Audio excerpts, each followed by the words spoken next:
oftentimes Buffett gets criticized because people don't see why he makes the purchases. When he bought Burlington Northern Santa Fe, BNSF Railroad, people said, oh my gosh, you're buying old iron and old methodology for transportation. A bad choice. And everyone dumped in on him, all the critics and the analysts and etc. And his answer is he just kept moving along. Lo and behold, 18 months later, it comes back that, wow, look at all the profits coming out of BNSF. And look at all the transportation of all the items that are out there as the gas price goes up. And one analyst comes back and says, well, he just got lucky. Possible. I don't know, I guess you could just be lucky to be the second richest man on the planet. Or possibly you're just looking at things a little differently than everybody else does. So how do you put that mindset to work? How will you understand those numbers different than everyone else will? Well, first and foremost, be the expert. You could be broad. You could know a lot about a little, and that would be like looking at the ocean. But the question is do you have an ability to look deeply, richly, and be the authority in a market space, your market space, and more importantly, the market space of your buyers, the customers that you'd like to work with? Because it's interesting right now, what's most valued out there in the sales process is for people to be an expert in the customer's business, not just an expert in their own business.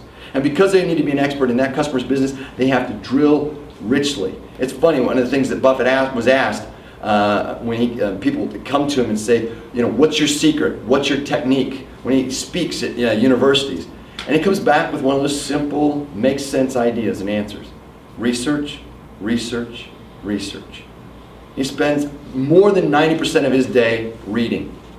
He says, and I read everything about a market or an interest that I'm in, a market or an industry that I'm interested in. Most of us came across the top. And that's why he's where he is, but he's left some breadcrumbs for us to follow to get to the next level. Second thing, look past the numbers to the underlying market intrinsic value. It's funny, Buffett made an acquisition in which he paid a premium of 75% over book on one of the companies he was looking for out there. And everyone said that he was crazy. Over the course of 10 years, that business, he paid a small, he'd spent 75% above book, had made over $1 billion in profits that had kicked back to his business because he looked at the operating principles. He thought not like a trader, not like an investor, he thought like an owner. If I was to own this business, what would it be like? When he bought Nebraska Furniture Mart from Mrs. B, who was the owner of Nebraska Furniture Mart, when he bought that business from her, he bought it for $55 million. And when they came back later on and did an inventory of the business, because he just made the offer and she said yes, they found that there was $85 million in inventory. There was more in inventory than the price that he had paid for the business. But that was all right, because as she said to him when he bought the business, she said, you bought an oil well. You didn't buy a piece of land.